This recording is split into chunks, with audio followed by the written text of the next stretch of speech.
It's no secret that the Cursed Prowler and the Riot Soldier are probably the two most disliked new AIs that were introduced in Tag 2.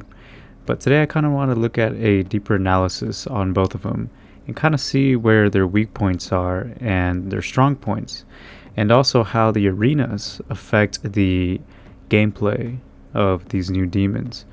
So we will first start off by looking at the Cursed Prowler and how its behavior is actually a little bit different than what we normally have seen in the regular Prowlers. In this first example, I kind of wanted to just follow one around and see how its behavior would gradually change as it were to attack me or possibly even evade me. So at first it really tends to be aggressive, but it'll kind of like throw an attack at you and then back away.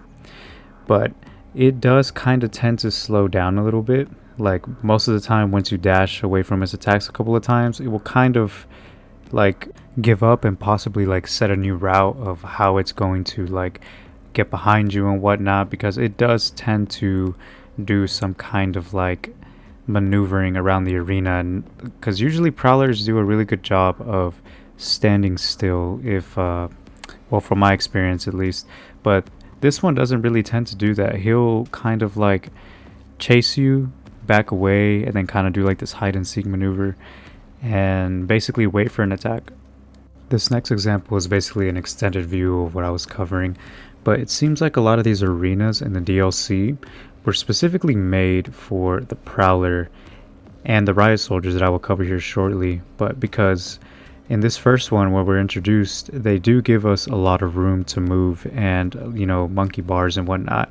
And I think, it's kind of encouraging players to use the meat hook more to stay in the air, because that is one good way to evade his attacks. His projectiles aren't necessarily too hard to evade, but any type of hit from him will result in the curse, which I think it's not that big of an issue because it kind of creates like a choke point, kind of like stripping the ability of the player to maneuver like how he's used to.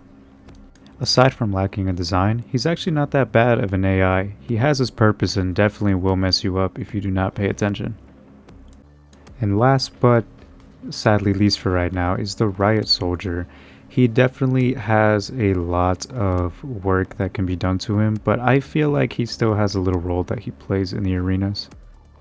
90% of the time, the Riot Soldiers will never spawn alone. They are usually in groups of 2 to about 5 from what I can tell.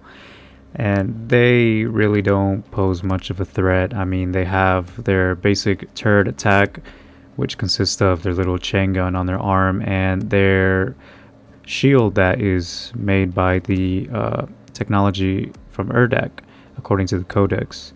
And they really aren't dangerous. I mean, they can be easily manipulated to shoot behind the back if you can't land a grenade shot or any type of blast shot for some reason. But they really are lacking in the offensive department, but they do have a lot of potential to become a threat, like maybe probably introduce like some kind of shield bash attack that is from a distance. They can launch their shield.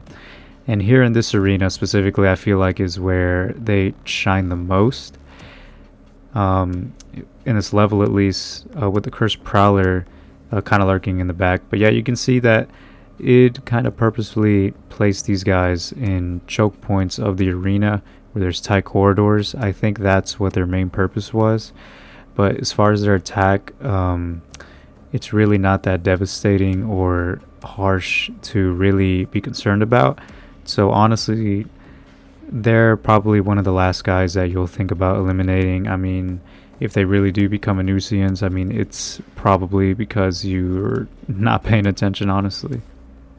I guess there's not much you can do with, AI that's classified as fodder. I mean, they're really just there to fill up space in the arena, but at least their colors stand out, so it's not hard to miss. Now, this last example of them, I think, is probably the best way that you can position these guys.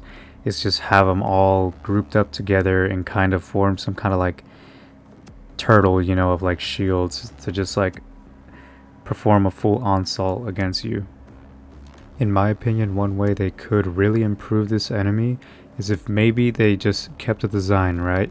But just made him bigger to about the size of a Hell Knight, you know, like keep the same model and everything, but just increase his size and probably increase his health, he would be a lot more dangerous, you know. Well, obviously his accuracy and whatnot, but I think that would make him a more intimidating enemy. Now, for some final thoughts, I think the Cursed Prowler's design isn't bad. I mean, I love his idea of immobilizing the player. I mean, because, you know, we're so used to moving the way we do that it's good to have, or refreshing to have, an enemy that just completely disarms you of that and, you know, kind of punches you in a way. That's not bad. I actually enjoy that a lot. The Riot Soldier, though, he really needs some work done. I mean, if they could bump him up to at least like a heavy, you know, how I mentioned increasing his size and accuracy and damage, that would be great. He would really stand out more and be a lot more threatening. I think this DLC was really more of a test to see how this AI would perform, and I could honestly see a heavy usage of these enemies in the master levels, definitely. Hugo did mention that they do have a couple DLC and main campaign master levels in the works, and I wouldn't see why they would not put these new AIs in there. But if not, it's no big deal. I mean, if their specific spot is made for just Tag 2, then that is perfectly fine. But, you know, with tweaks and whatnot, the Riot Soldier definitely would be a good enemy. Anyways, I just wanted to shed some light on these two demons. The Armored Baron and the Stone Imp really do play a bigger role as far as threat levels and their looks. I'd say they are more visually appealing, but these two demons do play their role in the whole combat flow, because you do have to adapt to their specific abilities and how to take them down. But yeah, guys, thank you for checking this out, and I encourage you to, next time you play the DLC, take a good look at them and see if you find anything interesting.